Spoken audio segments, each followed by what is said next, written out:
Have you ever wondered how far grief can take us?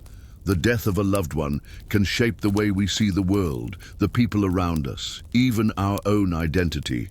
When Alicia, a 17-year-old girl, lost her mother in an unexpected accident, her life was turned upside down. However, what really tormented her wasn't just homesickness, it was the way her father, Marcus, seemed to move on so quickly. With the arrival of a new wife, Vanessa, things only got worse. Alicia didn't want to accept the fact that her mother was gone, let alone that a stranger now took the place of a mother figure. In an effort to restore family harmony, Marcus decides to take Alicia and her younger brother Noah to a remote island in the Pacific, where Vanessa's family owns a large estate. The trip would be an attempt at rapprochement, an opportunity to create new memories in a distant place, far from the pain of home. But as with many stories, what should be a peaceful escape turns into a nightmare. The island, of immense beauty and fascinating landscapes, holds more secrets than Alicia could ever imagine.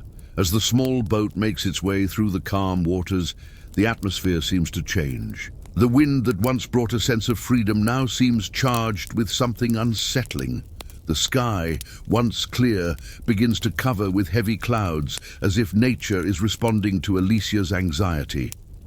The island's towering trees rise like sentinels, and the sound of waves crashing against the shore is drowned out by the growing fog that engulfs the environment. What would be a simple family weekend soon becomes something much deeper, something that hides in the shadows of the unknown land. Have you ever thought about how grief can change us in an irreversible way? Alicia wonders, as she watches the island approaching. The answer, she would soon discover, was right before her eyes. It is not only grief that transforms, but also the secrets we keep and the mysteries that surround us.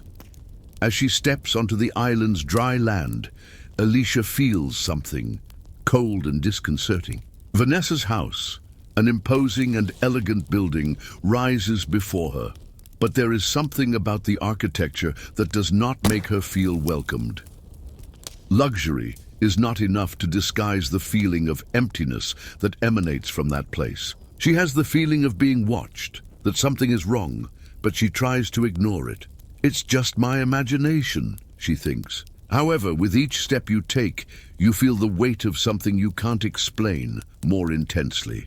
Something on the island doesn't leave her alone, and maybe soon she will understand that it is not only grief that haunts her, but the mystery of that island, which has much more to reveal than she imagines. When Alicia and her family finally arrive on the island, the surrounding scenery is stunning, but at the same time, unsettling. Vanessa's house is a huge mansion, built on top of a hill overlooking the turbulent sea. The building, with its tall windows and aged wooden walls, looks as much like a fortress as it does a luxurious country house. The architecture is imposing, but for Alicia, there's something wrong there, something she can't identify but feels keenly. Marcus, his father, is excited about the idea that the trip will be a good opportunity to bring the family back together. With Noah running around the house, he explores each room with childlike enthusiasm, as if the surrounding environment were new to him. Alicia, on the other hand, can't shake the feeling of discomfort that grows in her chest. She tries to focus on her father's words, which talks about relaxation and new memories, but her mind is far away, lost in thoughts about her mother's death and the growing disconnection she feels with her father. Night comes quickly, and the house, which seemed cozy during the day, now takes on a darker appearance. The shadows on the large windows seem to grow as the moon rises in the sky, and the soft light from the interior lamps barely touches the walls of the hallway. Alicia, alone upstairs, approaches the window and observes the distant sea. The sound of the waves is soft, but somewhere in the background there's something else, a low sound, as if something is moving on the shore. She tries to ignore the feeling of being watched and walks away from the window, but something in her mind prevents her from relaxing. She feels as if the island has a pulse of its own, something that is always lurking, waiting to be discovered. As she descends into the living room, Vanessa approaches with a gentle smile and asks if she would like to take a walk on the grounds. Alicia politely declines, saying that she prefers to rest, but observes the expression on Vanessa. There's something strange in her eyes, a slight tension that Alicia can't define. The next morning, fog covers the island, making the landscape even more mysterious. Alicia wakes up early and decides to explore a bit. With Noah in tow, she walks through the mansion's gardens, which stretch over a vast area to an old church. At the back of the property, the church is in ruins, its doors broken and vegetation taking over the interior. The feeling that something is wrong comes back with force. Alicia notices that the wind seems to whisper through the trees, as if there is a presence there, something old, forgotten, but still very much alive. She tries to convince herself that she is just the imagination of someone who is far from home and feels out of place, but the mystery about the island grows. When she and Noah return to the mansion, a sense of unease accompanies her. They are greeted by Marcus and Vanessa, who are already arguing about something related to the place, but Alicia can't hear the details.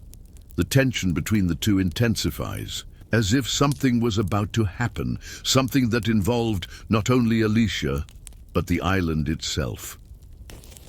As the second day on the island begins, Alicia can no longer ignore the growing sense of discomfort that accompanies her at every turn. Mornings, once seen as moments of peace, now seem to portend something strange. The dense fog that covers the island makes vision blurred, and the sunlight, when it finally appears, seems unable to dispel the darkness Alicia feels creeping into her. Vanessa's house, despite its beauty, is charged with an unsettling energy. Something there is not normal, and Alicia begins to doubt herself. She tries to rationalize her feelings, but the tension is palpable. Meanwhile, Vanessa seems increasingly involved in the island's activities. Over breakfast, she talks animatedly about the family's ancient rituals, mentioning the dilapidated church that Alicia and Noah had found the morning before.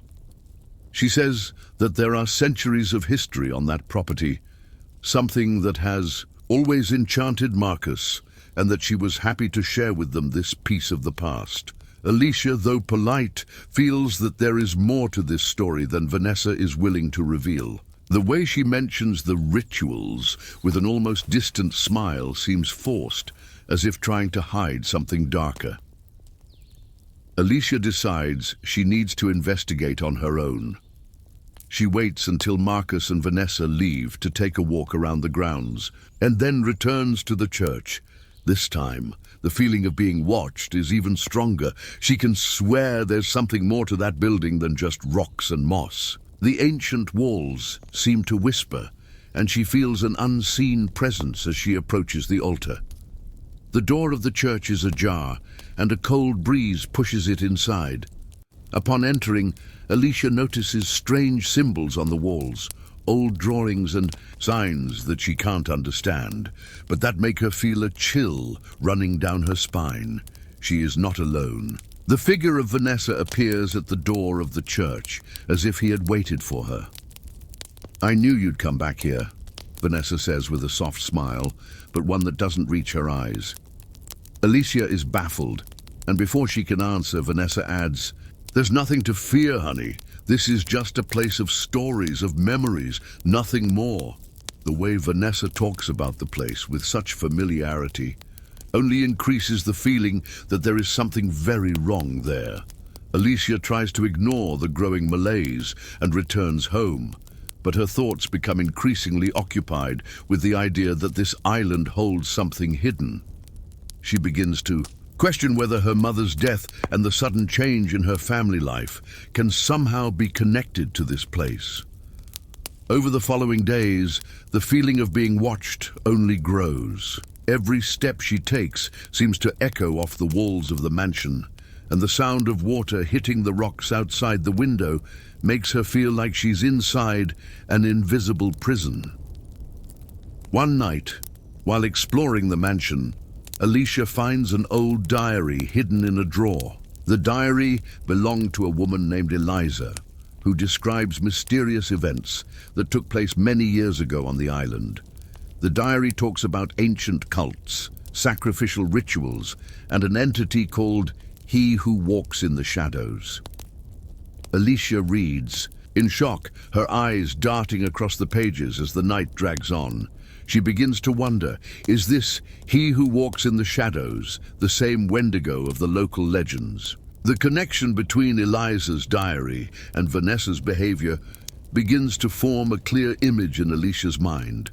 The island is not just a place with a rich history, but a place marked by an ancient darkness. With the discovery, the pressure on Alicia grows. Now, she not only feels that the island is watching her, but that the answers are right before her eyes. Vanessa, with her unsettling tranquility and ancient rituals, seemed to be linked to a supernatural force far more powerful than she could have imagined. The storm began at night, a dense mass of dark clouds blanketing the sky as strong winds crashed against the walls of the mansion. Alicia was awake, her heart racing, feeling that the moment she had dreaded was finally coming. The island now seemed like a hopeless place, a cursed terrain. The whispers she had heard during the night became stronger, more distinct, as if something was trying to communicate with her through the wind. His mind could no longer ignore the truth. Something sinister was happening there. It was then that her vision began to be filled with flashes from Eliza's diary. Vanessa's rituals, sacrifices, and words began to come together like pieces of a nightmarish puzzle. The Wendigo, the being that feeds on fear and pain, was not just an island legend. He was real, and now he was close. What Alicia didn't yet know was how deep the connection was between the island, the cult, and her own family. She couldn't wait any longer. With Noah asleep and no chance of Marcus or Vanessa noticing, Alicia went downstairs and took the key to the basement.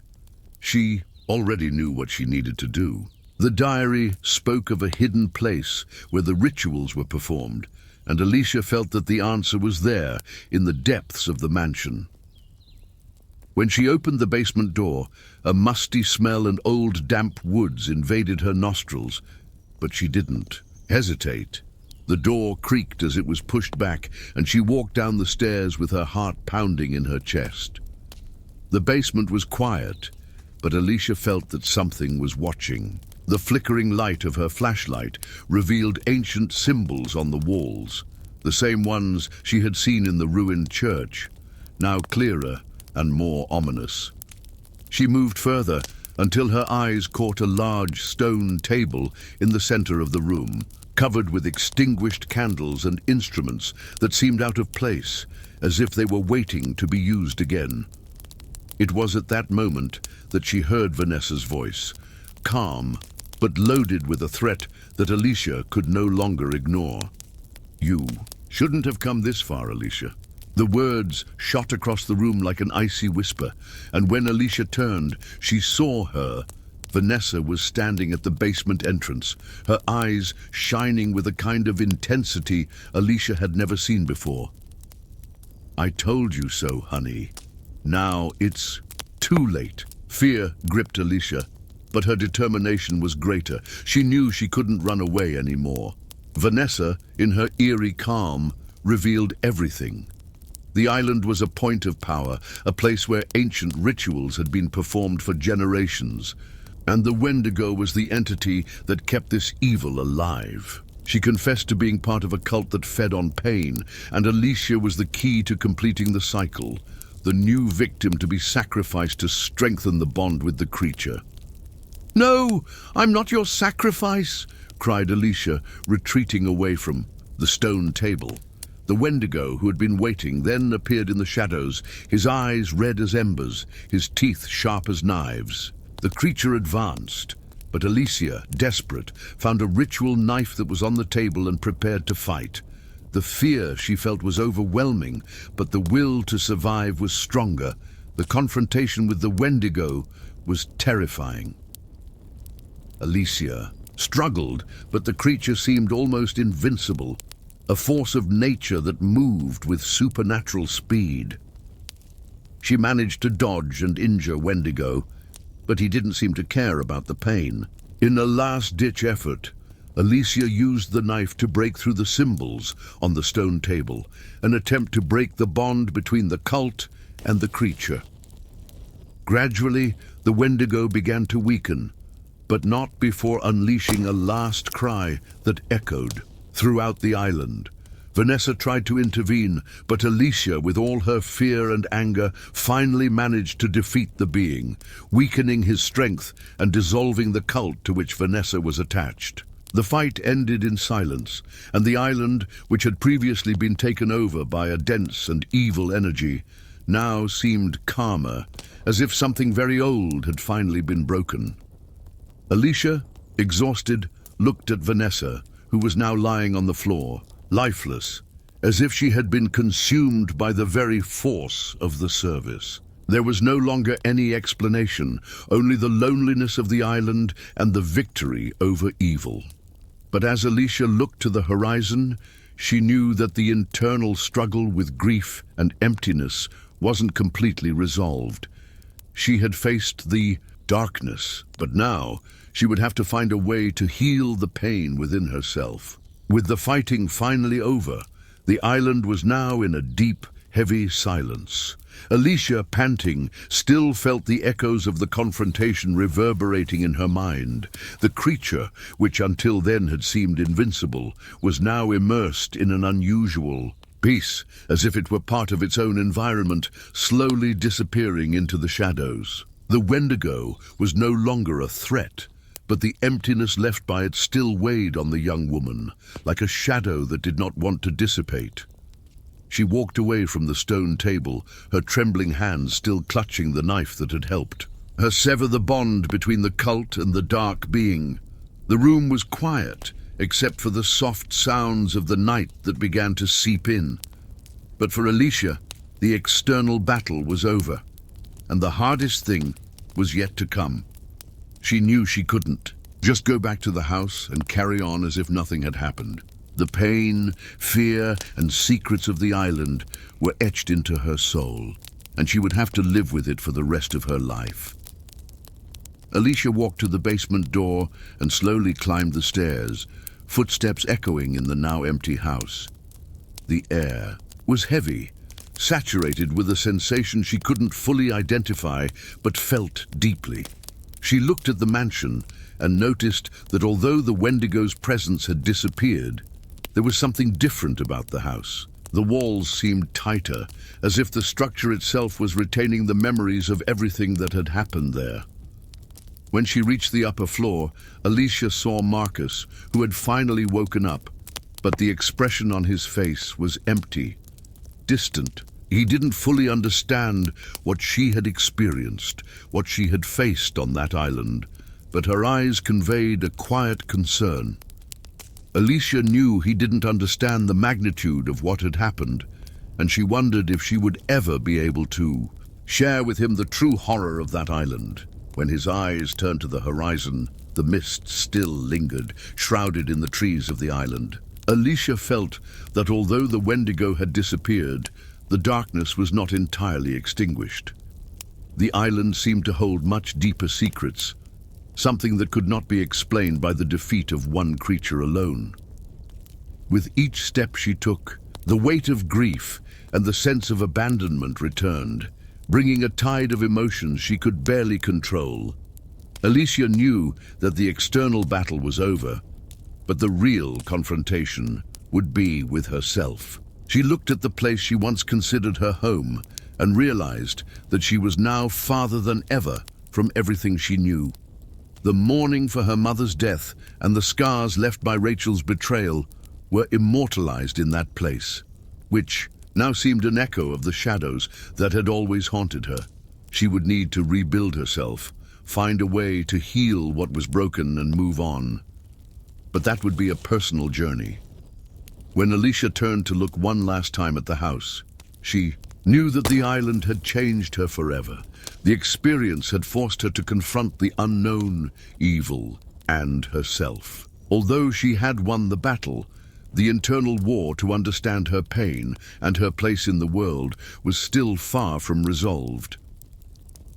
With the morning light finally breaking through the darkness, Alicia felt that although the Wendigo had been defeated, the real challenge was just beginning, finding a way to move on and let go of the past.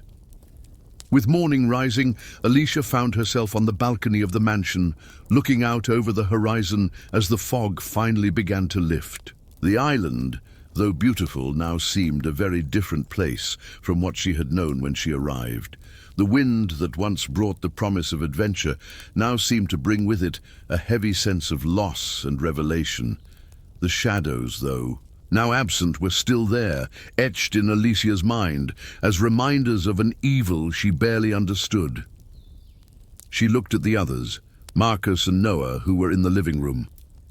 Marcus still seemed distant, immersed in his own thoughts, trying to process whatever had occurred, while Noah, with his innocence intact, joked without knowing the true extent of what had happened. Alicia knew she could never tell them everything that happened on the island.